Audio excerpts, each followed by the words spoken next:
La voz que permanece.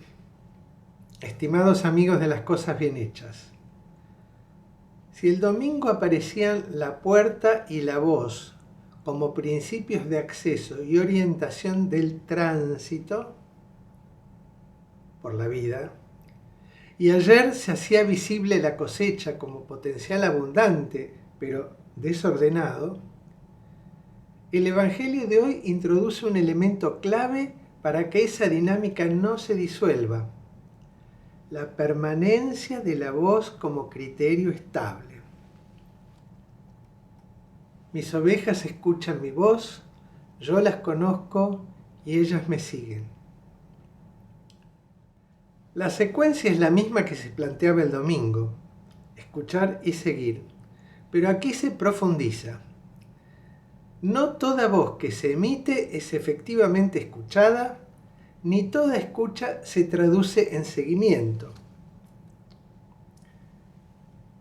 Ya se lo dije, pero ustedes no lo creen, decía Jesús. Es decir, la dificultad no está en la ausencia de voz, sino en la ruptura de la relación con ella. Esto permite articular los tres momentos. El domingo se establecía que la puerta ordena el acceso y la circulación. La voz, que actúa por atracción, pone en marcha el movimiento. Ayer mostrábamos que cuando esa referencia se pierde, la cosecha, objetivamente abundante, deja de ser visible y el sistema entra en fatiga. Hoy se destaca la escucha efectiva de la voz como condición crítica para que tanto la puerta como la cosecha operen en la práctica. Sin escucha, la puerta queda como formulación abstracta y la cosecha sigue oculta. Ahora bien, esa escucha no ocurre espontáneamente. Requiere mediaciones técnicas concretas que permitan captar, traducir y desplegar esa voz en el sistema. En términos operativos, esto es fundamental.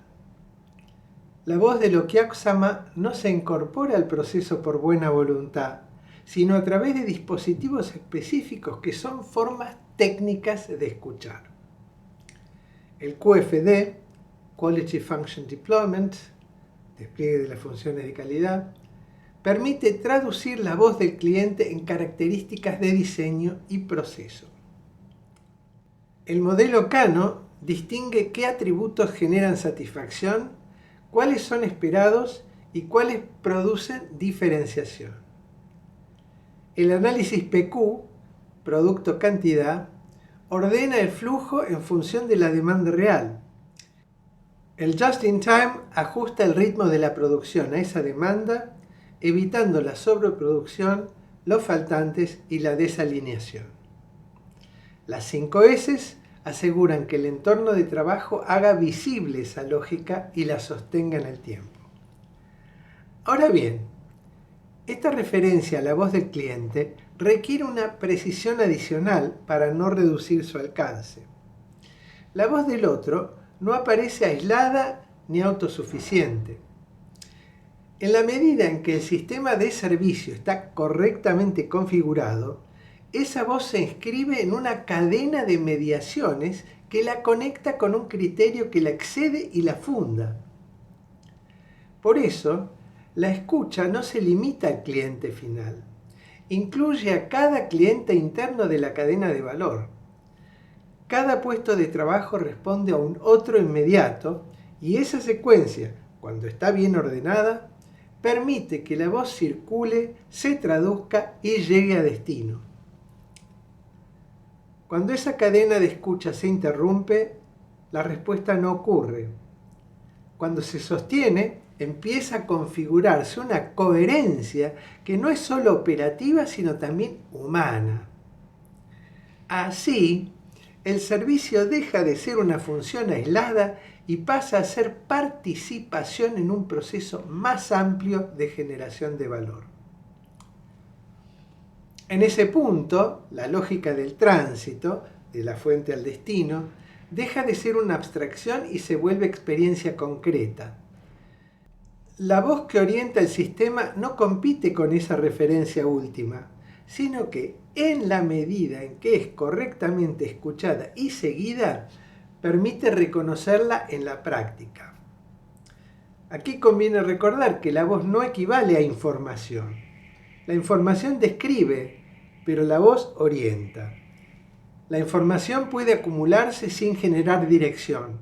La voz, en cambio, cuando es reconocida y procesada, introduce un vector claro de acción. El texto agrega además un segundo nivel. Yo las conozco, dice Jesús. No se trata solo de escuchar, sino de entrar en una relación recíproca. La voz que orienta no es anónima, sino que establece un vínculo. En términos organizacionales, esto corrige la desviación de pensar la orientación al cliente como un ajuste unilateral. Acá hay algo más exigente, una relación que transforma tanto al que escucha como al sistema en el que opera. En clave operativa, esta reciprocidad adopta la forma de un ciclo. La voz escuchada se traduce en diseño, el diseño se ejecuta, la ejecución se contrasta en el mercado y ese resultado vuelve como nueva información que reconfigura el sistema. Es la lógica del ciclo PDCA maestro: diseñar, hacer, vender, investigar, diseñar, hacer, etc. Que realimenta permanentemente el proceso con la voz del cliente y motoriza la mejora continua en todos los niveles.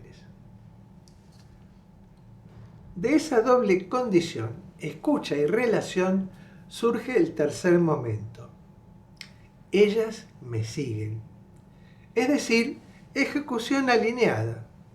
Esto cierra la lógica iniciada el domingo. La puerta como criterio de ingreso y pertenencia, la voz como principio de atracción y ahora el seguimiento como verificación operativa. Si no hay seguimiento, no hay sistema.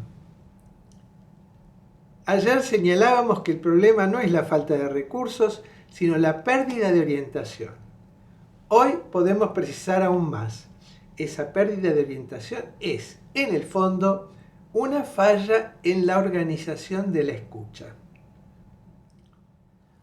El sistema habla, el cliente habla, el proceso habla, la realidad habla, pero esa voz no siempre es captada ni traducida. Y entonces reaparece el patrón de dispersión, esfuerzos sin dirección, acción fragmentada, resultados inconsistentes. Por eso, la afirmación final adquiere una densidad particular. Nadie las arrebatará de mis manos. Cuando la voz es efectivamente escuchada, traducida y seguida, el sistema adquiere consistencia. No porque desaparezcan los problemas, sino porque existe una referencia estable que ordena el conjunto. Y allí se completa la secuencia. La puerta define el acceso, la voz orienta, las herramientas permiten escucharla, la cadena asegura su transmisión y la acción la sigue. Entonces sí, lo que era cosecha potencial empieza a volverse cosecha efectiva. Y se vuelve evidente algo que conviene no relativizar. No hay ninguna actividad dentro de la empresa que pueda quedar por fuera de esta lógica. Toda tarea, desde el diseño hasta la ejecución, debe responder de manera efectiva a esa voz. Sin esa integración, la abundancia sigue sin aparecer. Con esa integración, en cambio, el sistema empieza a ordenarse, producir y ser competitivo. Un abrazo y hasta la próxima.